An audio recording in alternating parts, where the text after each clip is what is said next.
Oi pessoal, doutorzinho aqui.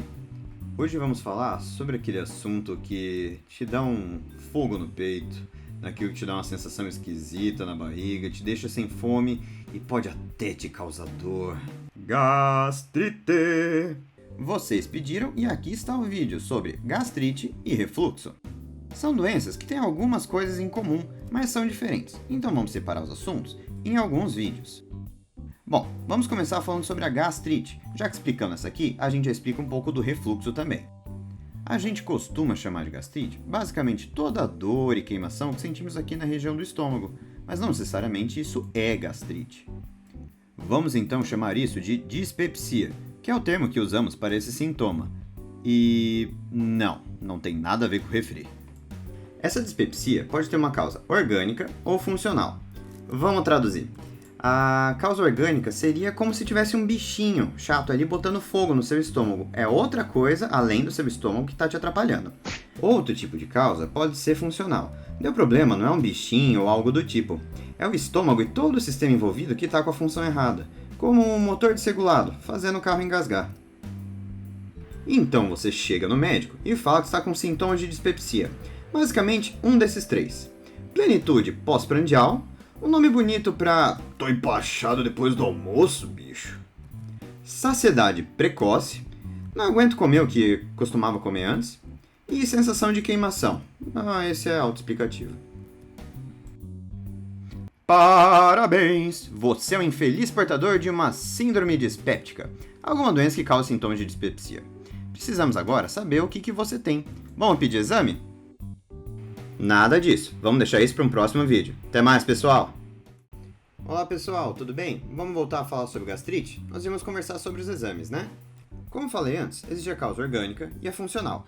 Na maioria das vezes, a causa é funcional. Então, eu não vou achar nenhum bichinho tacando fogo no seu estômago por mais que eu te encha de exames. E vamos lembrar que exames são caros. Se você não paga particular, ou você paga pelo plano, ou pelo seu imposto pelo SUS. Se eu te disser, vamos fazer um exame, só para você gastar dinheiro, você provavelmente não vai concordar. Por isso mesmo, a gente tem que segurar a mão quando não precisa. Então, antes da gente sair pedindo exame, vamos conferir como funciona essa máquina de digerir.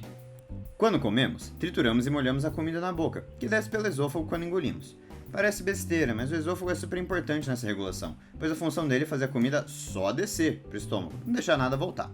Após isso, chegamos no estômago. Entre as coisas que ele faz, podemos falar aqui que ele prepara o alimento para a digestão, começando alguns processos ali. Além disso, ele tem uma secreção ácida, que é uma proteção contra bactérias e outros micróbios. Depois de um tempinho no estômago, a comida passa para o começo do intestino e aí sim vai ser digerida de verdade. Já dá para entender que essa queimação deve vir do estômago, né? De modo geral, isso acontece por desmotilidade, estômago um pouco mais parado, por sensação de que eu tô empachado. Hipersensibilidade, ele é mais sensível à dor. Ou nervo. Sintomas psicológicos como ansiedade, depressão e algumas neuroses podem dar sintomas gástricos. Não significa que toda vez que alguém te ligar oferecendo plano de celular, você vai ter uma crise de dor, mas viver estressado vai piorar os sintomas. Agora que sabemos as causas mais comuns, vamos entender a conduta. Dessas causas, poucas coisas são vistas em exames, e como as medicações não costumam ter muitos efeitos colaterais, começamos já alguns remédios e orientações de hábitos de vida. Sempre lembrando, remédio ajuda, mas sempre tentamos passar somente o necessário. Mudanças no estilo de vida, como alimentação, exercícios e hábitos saudáveis, devem ser prioridades e mantidos sempre que possível. Eu não vou falar aqui quais remédios passamos, pois isso muda de paciente para paciente e, como sempre, remédio se passa em consulta, não em vídeo de internet. Mas as mudanças de estilo de vida eu posso recomendar agora. Talvez evite que você precise de uma consulta, ou ao menos melhore um pouco seus sintomas. Primeiro, evitar alguns medicamentos que eu vou entrar em detalhe mais adiante. Cuidado com a automedicação. Entendeu porque eu não fico falando para tomar remédio aqui? Evitar bebidas alcoólicas. Se você costuma tomar uma dosezinha ou aquela cervejinha para relaxar no final do dia, pode saber que o que era para descer redondo vai descer quadrado. Evitar comidas fortes. Frutas ácidas como limão, laranja, abacaxi. Evitar frituras e gorduras. Até o cafezinho nosso de cada dia também desce fervendo nesse estômago. Melhor evitar. Poxa vida, mas eu não posso comer nada daí? Olha, uma coisa importante a se pensar é que quem cuida da sua saúde antes de tudo é você. Profissionais da saúde orientam e ajudam em áreas específicas, apenas. Se você acha mais importante a cervejinha ou a coxinha no almoço, não dá pra achar que um comprimido por dia vai adiantar. A escolha sempre é sua. E depois desse puxão de orelha, vou terminar o vídeo. No próximo, vamos falar sobre as outras causas e os exames. Até mais! Oi! Vamos então finalmente explicar como funcionam os exames, tá? Bom, se já fizemos tratamento no começo, para que os exames? Seguinte, quando os sintomas são clássicos, não tem complicações ou algo que possa confundir ali o diagnóstico, daí nós iniciamos o tratamento padrão. Porém, se surgir alguma dúvida, exames. Além disso, se iniciarmos o tratamento e nada mudou, os exames servirão para nos mostrar o que está acontecendo. E o exame mais comum que nós costumamos pedir é a endoscopia. É como se fosse uma câmera na ponta de um canudo para a gente poder ver como está o estômago e o comecinho do intestino. Ela nos permite saber se tem úlcera. As úlceras são feridas que podem doer e também sangrar na região.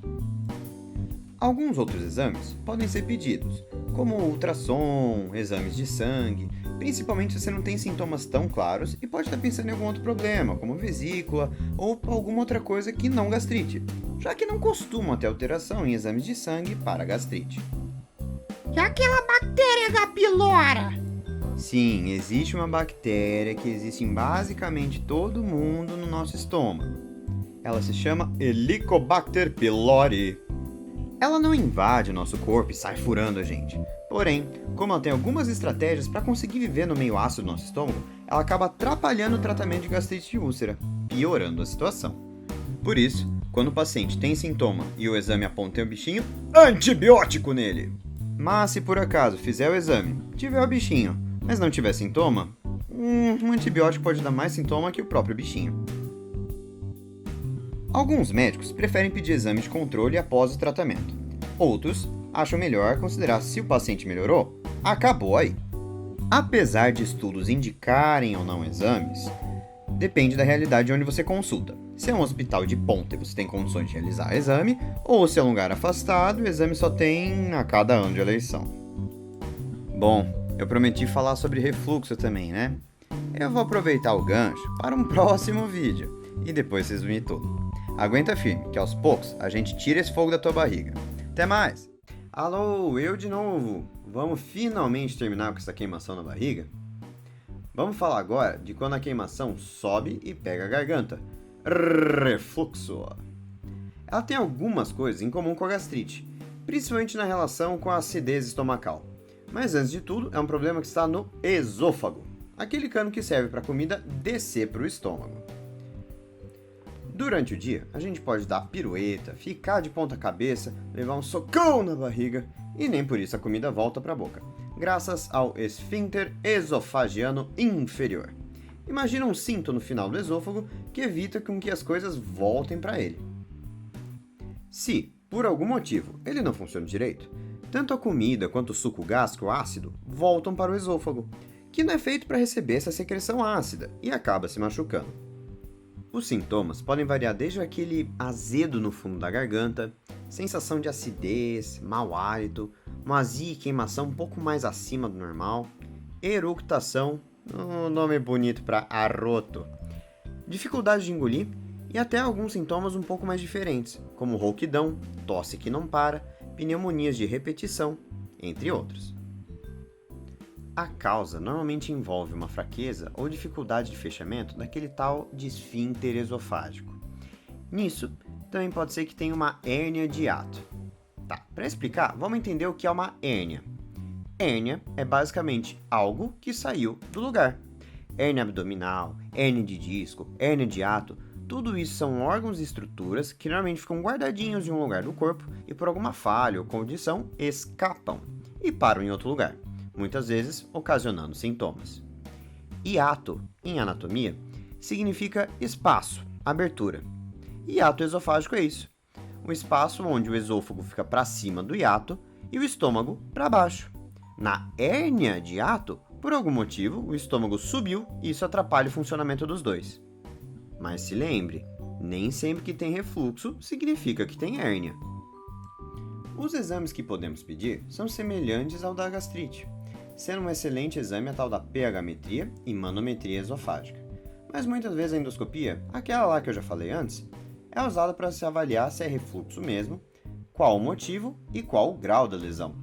Outra coisa semelhante é o tratamento, usando medicações parecidas. Então, o mais importante quanto às medicações são as mudanças de hábito de vida.